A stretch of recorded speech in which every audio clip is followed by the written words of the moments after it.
बिस्मिल्लाहिर्रहमानिर्रहीम अस्सलाम वालेकुम। उम्मीद है जी आप सब खैरियत से होंगे। और आज हम आपके लिए बनाने जा रहे हैं जी बेसन के लड्डू। तो आज मैं आपको बेसन के लड्डू की रेसिपी दूँगी जो बहुत ही मज़े के और लजीज बनते हैं। तो चलिए जी शुरू करते हैं हम अपनी रेसिपी की तरफ। तो सबसे पहले मैं फ्लेम को करूँगी ऑन और इसमें हम ना घी डाल देंगे। घी है जो मैं इसमें 2 चम्मच ऐड करूँगी। इसमें देसी घी आप भी इस्तेमाल करें, हम भी देसी घी इस्तेमाल करें तो काफ़ी अच्छा टेस्ट बनता है देसी घी के साथ।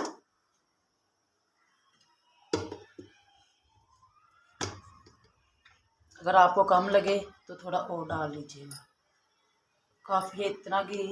और अब हम स्टार्ट करते हैं जी आगे का प्रोसेस। तो ये घी मेल्ट हो जाता है जब तक। घी है जो वो हमारा गर्म हो चुका है जी। तो अब हम इसमें ना 1 प्याली मैंने बेसन लिया हुआ है।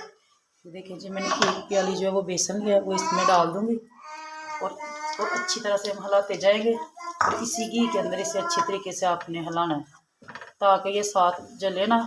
जो बेसन है जलना नहीं चाहिए आपका, साथ नहीं और लगना नहीं चाहिए। तो देखिए जी कुछ इस तरह का कलर जो है ना इसका हो चुका है। और हल्का हल्का हम इसे भूनते रहेंगे 2 से 3 मिनट तक ना इसे ज़रूर इसे भूनेंगे। तो जो बेसन है हमारा देखिए जी जो इसका कलर है वो कुछ इस तरह से। और अब हल्की ही आंच पे इसमें थोड़ा सा हल्की आंच कर देंगे इसे। और इसमें हम चीनी डालेंगे। ये मैंने पीसी हुई चीनी का इस्तेमाल कर रही हूँ, आपने भी जी पीसी हुई चीनी इस्तेमाल करनी है।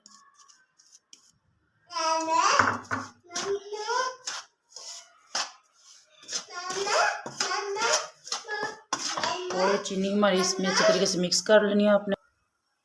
तो देखिए जी जो हमारा ये पेस्ट है वो तैयार हो चुका है। अब हम इसको ना ठंडा कर लेंगे। तो देखिए जी जो बेसन है हमारा अच्छे तरीके से भून चुका